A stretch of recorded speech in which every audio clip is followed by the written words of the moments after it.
A perfect way to finish off a tabletop is with breadboard ends. I think that they give it a nice finished look, and it also helps keep the top flat and true over the life of the table. In this video, I'm going to show you how I attach my breadboard ends. Please like and subscribe this video. If you're on Instagram, you can follow me at Berserk Woodworks.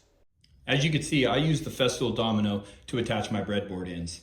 I have already pre-cut on the tight setting the center dominoes on the top and on the breadboard.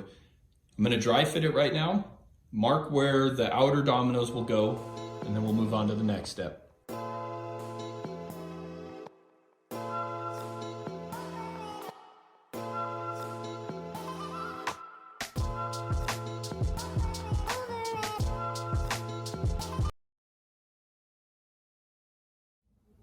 So now we're going to cut the two outer dominoes on each end for the breadboard. I cut them on the medium setting. No need to cut them on the extra loose setting because it's just more slop that isn't necessary. So like I say, I cut it on the medium setting, and as you can see right here, there's the mortise on the medium setting, and you can see how much play there is in this domino to slide back and forth. So these will be the dominoes. This will simulate the domino that is in the tabletop. And as that tabletop expands and contracts, it's got at least 1/4 of an inch to move, which is more than enough. So we're gonna get these ones cut. So now that all the mortises are cut in the breadboard, if you remember loose, these two are loose, and these are the only two that are tight, which means these are the only ones that will be getting glue. I will put glue in these mortises and glue this breadboard on, clamp it up. Once that glue dries, I'm gonna flip this top over and I'm gonna drill pinholes that are gonna go through the loose dominoes, loose tenons. What I wanna show you before I actually get to that point, and this is where my technique is a little different than others, some will drill the hole through before they glue it up, and then they'll sit with the drill bit and round out, elongate that hole in the tenon. That is not necessary for the way that I do it. I'll come underneath with that 3/8 inch drill bit, drill it through this breadboard, which will go through this section of the breadboard, and it will go almost through the tenon. It will not go all the way through. So then my dowel that I pin it with is into the domino, but it does not penetrate through, trapping it.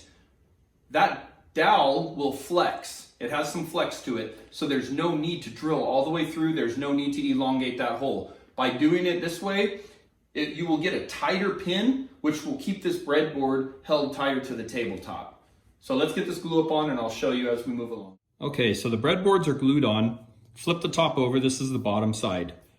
There's my center line for my domino. They're marked all the way around, and I've measured 7/16 of an inch in on each one because the dominoes stick out 7/8 of an inch, and that's with the 10 by 50s that I'm using.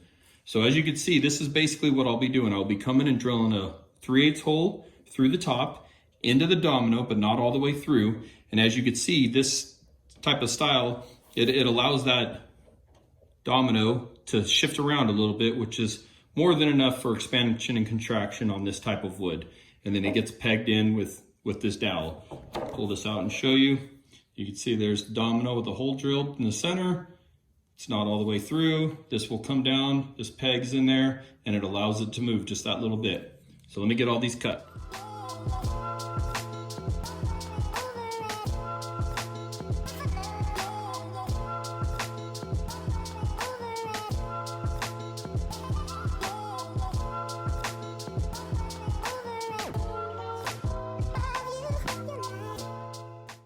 All right, these breadboards are done.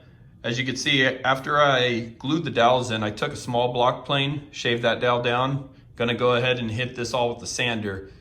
I hope this video helped you. This is a great method for attaching breadboards, and it's very strong.